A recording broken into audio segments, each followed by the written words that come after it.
Hey, this is Gary. In this video I'm going to show you how to play Monster City Planners. This is a game of city building, hidden agendas, and card drafting for 2 to 4 players, and it plays in under 20 minutes. So Monster City Planners is played out in 2 rounds. At the beginning of each round there will be a card draft. So we'll deal out 6 cards to each of 3 players for a 3-player game. Then each player will look at the cards they were dealt. They'll choose to keep one of those cards and pass the rest on to the player on their left.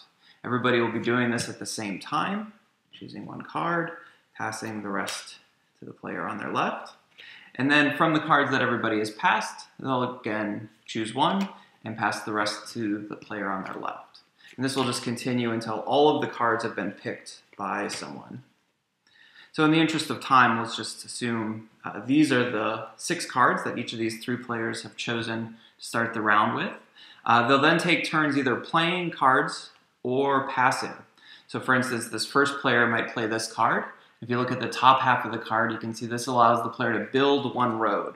So the roads are these black wooden pieces. They can place it anywhere on this city grid, except for they can't cover up the volcano there. So this player might maybe try to make a route from the volcano to the beach there with that road. The second player will then do something similar. This player might play this card. This one allows them to build a factory, which is the white building. One of these they can place on the board.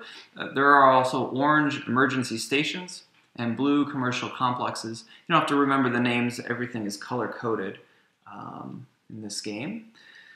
There are 2 other types of actions in addition to building that a player might play.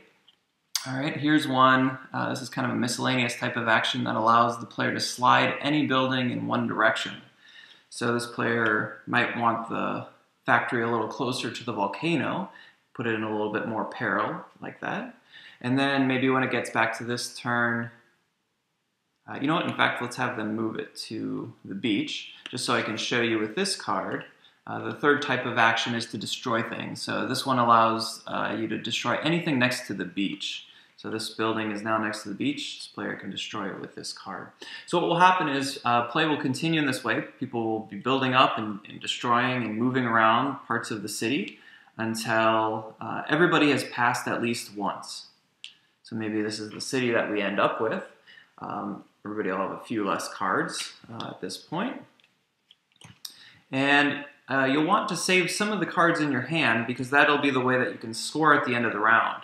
Each card, in addition to having an action on the top, has a scoring criteria on the bottom. So you only earn points for the cards that you don't play, and only if the scoring criteria is matched on the board. So this one allows the player 2 points for each factory next to the volcano.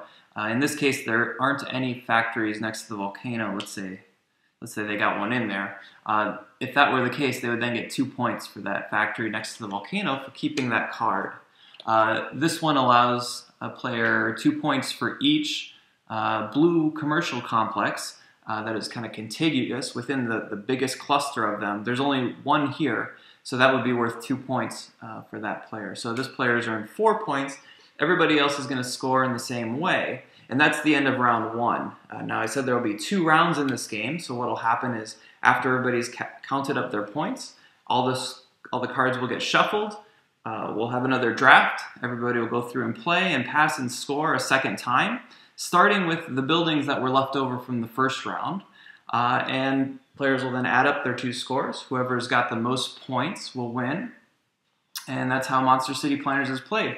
It's a very strategic game that fits in a very small box. Thanks for watching.